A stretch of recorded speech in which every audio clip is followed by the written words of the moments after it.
ಮುಂಜಾಗ್ರತೆ ಕ್ರಮವಾಗಿ ಈಗಾಗಲೇ ಅಧಿಕಾರಿಗಳು ಡಿಸಿ ಅವರ ನೇತೃತ್ವದಲ್ಲಿ ಒಂದು ಪ್ರಿಪರೇಷನ್ ಮಾಡಿದ್ದಾರೆ, ಸಭೆ ಆಗಿದೆ. ಸೊ ಈಗ ನಾವು ಕೂಡ ನಮ್ಮ ಉಸ್ತುವಾರಿಯಲ್ಲಿ ಕೂಡ ಒಂದು ಸರ್ಕಾರ ಡೈರೆಕ್ಷನ್ ಕೊಟ್ಟಿದೆ ಸಭೆ ಮಾಡಬೇಕಂತ. ಸೊ ಅದು ಮಾಡಿದೀವಿ. ಸೊ ಈಗಾಗಲೇ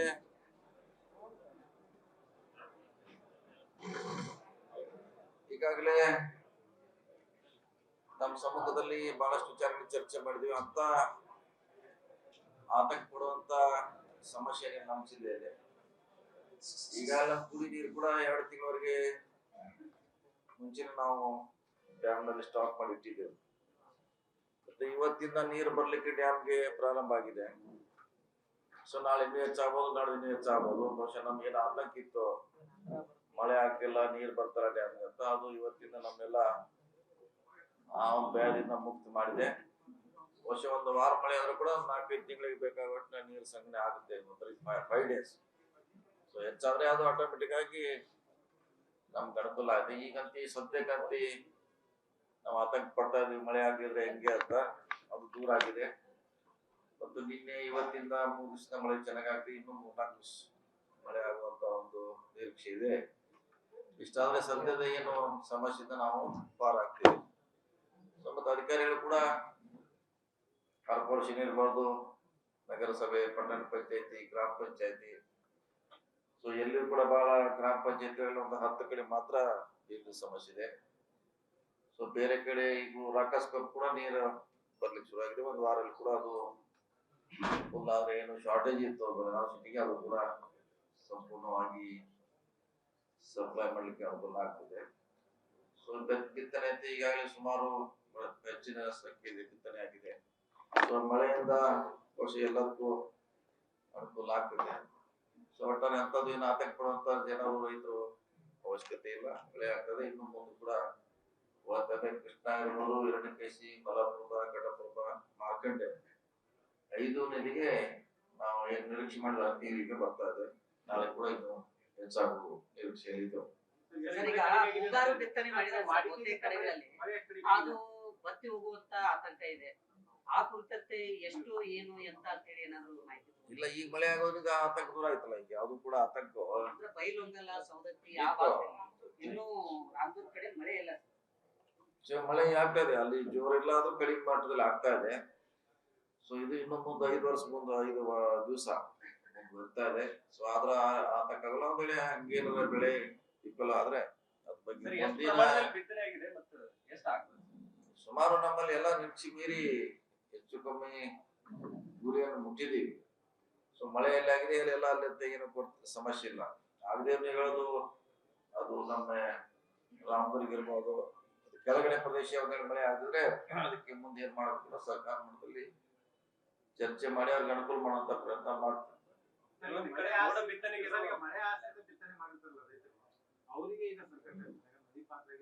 ಸರ್ವೆ ಮಾಡ್ತೀವಿ, ಇನ್ನು ಸರ್ವೆ ಮಾಡ್ಲಿಕ್ಕೆ ಹೇಳಿದ ಸರ್ಕಾರ.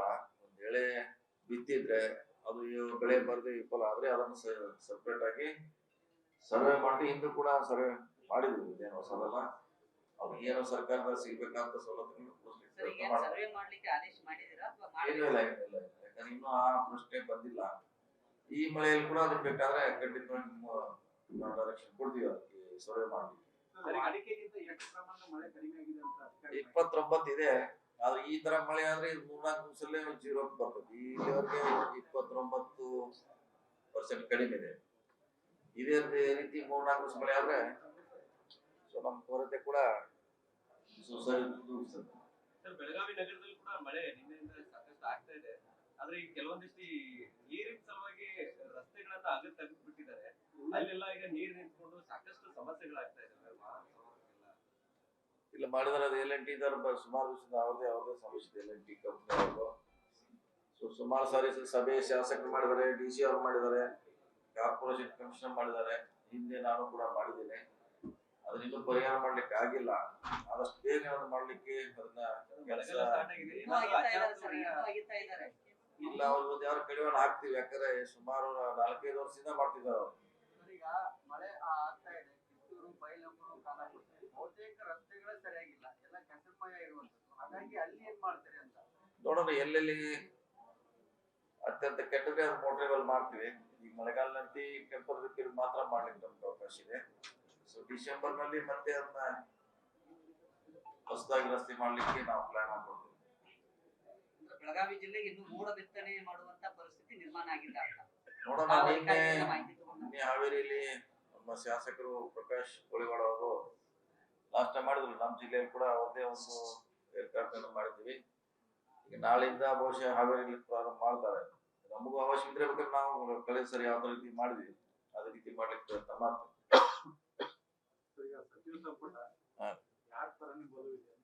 ಅಲ್ಲ, ನಮ್ದು ಯಾರ ಪ್ರಶ್ನೆ ಇದೆ, ಯಾರಿಗೆ ಜನರಿಗೆ ಅವಶ್ಯಕತೆ ಇದೆ ಅವನ್ನ ಆಳದ ತೂಗಿ ಮಾಡ್ತಾರೆ ಅಷ್ಟೇ. ಇಲ್ಲ ನೋಡೋಣ, ಅದನ್ನು ಸರ್ಗೆ ನಮ್ಮ ಪಕ್ಷ ಅಳದ ತೂಗಿ ಮಾಡ್ತಾರೆ, ಯಾವ್ದು ನೋಡೋಣ.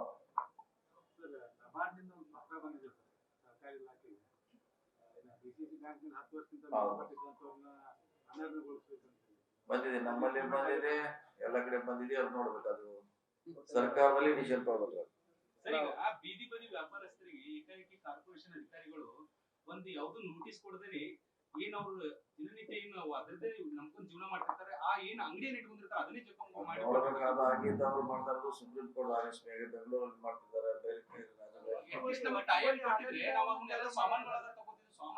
ಅದನ್ನ ಬೇಕಾದ್ರೆ ಹೇಳ್ತೀವಿ, ಅವ್ರು ಟೈಮ್ ಕೊಟ್ಟು ಮಾಡಿ ಅಂತ ಹೇಳ್ತೀವಿ ಬೇಕಾದ್ರೆ. ಯಾಕಂದ್ರೆ ಅದು ಮಾಡ್ತಾ ಇರೋದು ಅದು ಸುಪ್ರೀಂ ಕೋರ್ಟ್ ಆದೇಶ. ಅವ್ರ ಆಕ್ರೋಶ ಇರ್ತಕ್ಕಂಥದ್ದು ಏನ್ ಮೇನ್ ಬಜಾರ್ ಹಿಡಿದವೆ ಅಲ್ಲಿ ದೊಡ್ಡ ದೊಡ್ಡ ಆದಂತ ವ್ಯಾಪಾರಸ್ಥರು ಅಲ್ಲಿ ಇರ್ತಕ್ಕಂಥ ರೋಡನ್ನೇ ಅತಿಕ್ರಮಣ ಮಾಡ್ಕೊಂತಾರೆ. ಅಂತವ್ರನ್ನ ಬಿಟ್ಟ ನಾವು ದುಡ್ಡು ತಿನ್ನುವಂತ ಏನ್ ಬಡವರನ್ನ ಹೇಳಿದಾಗ ಅವ್ರಿಗೆ ಸಮಾವಕಾಶ ಕೊಟ್ಟ ಪರ್ಯಾಯ ವ್ಯವಸ್ಥೆ ಆದ್ಮೇಲೆ ಮಾಡುವಂತವ್ರಿಗೆ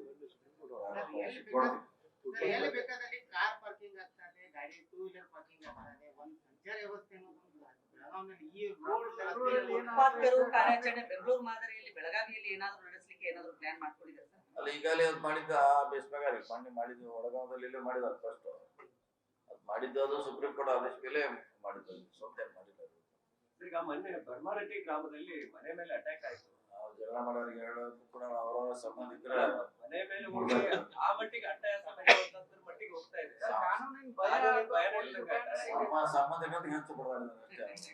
ಸಂಬಂಧ ಕಾಣ್ತಾ ಅವ್ರ ಸಂಬಂಧಿಕರೆಲ್ಲ ಬೇರೆ ದೇಶದಿಂದಲ್ಲ ಅವರೆಲ್ಲ ಜಗಳ ಮಾಡಿದಾರಂತೆ. ಮತ್ತೆ ಹೊಂದಾಣಿಕೆ ಆಗಿದ್ದಾರೆ, ಮತ್ತೆ ಕೈ ಹೋರಾಡಿದ್ರು ಅಷ್ಟೇ. ಅಲ್ಲ, ಏನ್ ಮೆಸೇಜ್ ಹೋಗುತ್ತೆ? ಮೆಸೇಜ್ ಈಗಾಗಲೇ ಕೇಸ್ ಹಾಕಿದಾರೆ, ಅವ್ರ ಮ್ಯಾಗ 3 ಮಂದಿಗೆ ಅರೆಸ್ಟ್ ಮಾಡಿದ್ದಾರೆ. ಅದೆಲ್ಲ ಮಾಡಿದಾರೆ, ಕಾನೂನಿಂದ ಏನ್ ಮಾಡ್ಬೇಕಂದೆಲ್ಲ ಮಾಡಿದಾರೆ. ಅದ್ರಲ್ಲಿ ಪೊಲೀಸರು ಏನು ಹಿಂದೆ ಬಿದ್ದಿಲ್ಲ ಸರ್. ಅದೊಂದೇ ಅಲ್ಲ, ಹಿಂಡಾಲ್ಕೋ ಕಂಪ್ನಿ ಮೇಲೂ ದಾಳಿ ಮಾಡಿದ್ರು ಸರ್, ಜೊತೆಗೆ ಅಲ್ಲಿಯೂ ದಾಳಿ ಮಾಡಿದ್ರು. ಅದು ಕಾನೂನು ಭಯ ಐತೋ ಇಲ್ಲ ಅನ್ನೋ ಪ್ರಶ್ನೆ ಇರೋದು. ಬರ್ತಾರೆ ಬೇಕಾಬಿಟ್ಟಿ ಮಾಡಿದಾರೆ, ಮಾಡ್ತಿದ್ದಾರೆ. ಅಂತ ಸುಮಾರು ಘಟನೆಗಳು ಬೆಳಗಾವಿ ಆಗಿದೆ, ನೀವು ಹೇಳ್ದಂಗೆ ಆಗಿದೆ. ಆದ್ರೆ ಪೊಲೀಸರು ಅದಕ್ಕೆ ಹೆಚ್ಚು ಕಠಿಣ ಕ್ರಮ ಕೈಗೊಳ್ಳಬೇಕು, ಮಾತ್ರ. ಸ್ವಾಮೀಜಿ ಅವ್ರ ಮೇಲೆ ಹಲ್ಲೆ ಆಗಿದೆ ಅಂತ ಅದು ಆರೋಪ ಮಾಡ್ತಾ ಇದ್ದಾರೆ ತಮ್ಮ ಮೇಲೆ. ಈಗ ಅವರು ಹಿಂದೂಗಳ ಮೇಲೆ ಈ ರೀತಿಯಾಗಿ ಅಂದ್ರೆ ದೌರ್ಜನ್ಯ ನಡೀತಾನೆ ಇದೆ. ಅದೊಂದು ಸದಾ ಯಾರು ಬಡದ್ರು, ಯಾರು ಬಡಿಸ್ಕೊಂಡ್ರು, ಯಾರು ಕುಂಬಟ್ ಕೊಟ್ರು ಅಂತ ಅಲ್ಲಿ ಕೇಳ್ಬೇಕು. ನೀವೆಲ್ಲ ನಮಗೆ ನಾವೇನ್ ಬರೋದು, ಅವ್ರು ಅದಕ್ಕೆ ತಯಾರು ಖಾಲಿ ಅದಾರ ಅವರು. ಈಗ ಚುನಾವಣೆ ಬರ್ತಾರೆ, ಇದು ನಾಳೆ ಆದ್ರೆ ಏನು ಸತ್ರು ಅದು ನಮ್ಮಾಗ ಬರ್ಬೋದು. ಅದು ಯಾವ್ದ ಡೆಲ್ಲಿ ನಾಯಿ ಸತ್ರು ಅದೇ ನಮ್ಮಾಗ ಹಾಕಾರ. ಇದು 28 ಮಾರ್ಚ್ ಮೇ ಅವರಿಗೆ ಒಂದು ಸ್ವಾಮೀಜಿ ಅವ್ರ ಸ್ಟೇಟ್ಮೆಂಟ್ ಕೊಟ್ಟಾರ, ನೋಡಿದ್ರೆ ನೋಡ್ಬೇಕಲ್ಲ ಅದನ್ನ.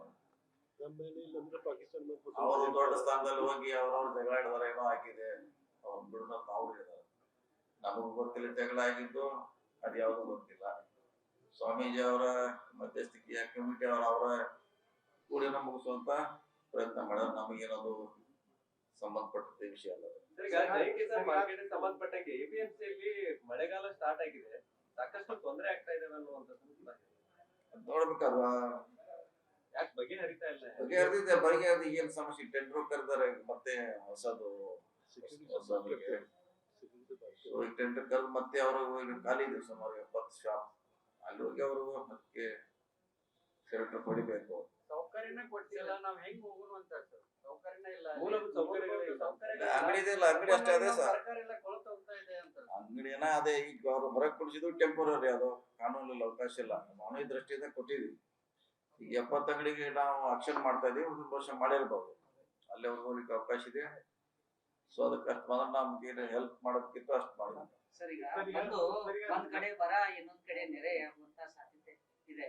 ಇಂತ ಸಂದರ್ಭದಲ್ಲಿ ಈ ಸಚಿವ ಸಂಪುಟ ಅಂದ್ರೆ ಸಚಿವರೇ ಇಲ್ಲ, ಅದನ್ನ ಯಾವಾಗ ಫುಲ್ಫಿಲ್ ಮಾಡ್ತಾ ಇದಾರೆ? ಬೇಗ ಮಾಡ್ತಾರೆ. ಇದೇ ನಮ್ಮ ಲೇಟ್ ಏನ್ ಆಗೋದಿಲ್ಲ. ಕೃಷಿ ಸಚಿವರು ಯಾಕಂದ್ರೆ 20 ಜನ ಮಂತ್ರಿಗಳ ಖಾಲಿ ಇದೆ. ಕೃಷಿ ಸಚಿವರೇ ಇಲ್ಲ.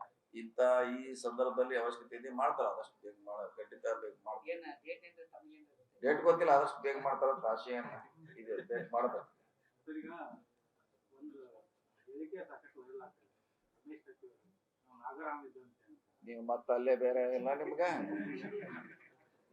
ಬೇರೆ ಎಲ್ಲ ಒಂದ್ಬಿಟ್ಟು ನಿಮ್ಗೆ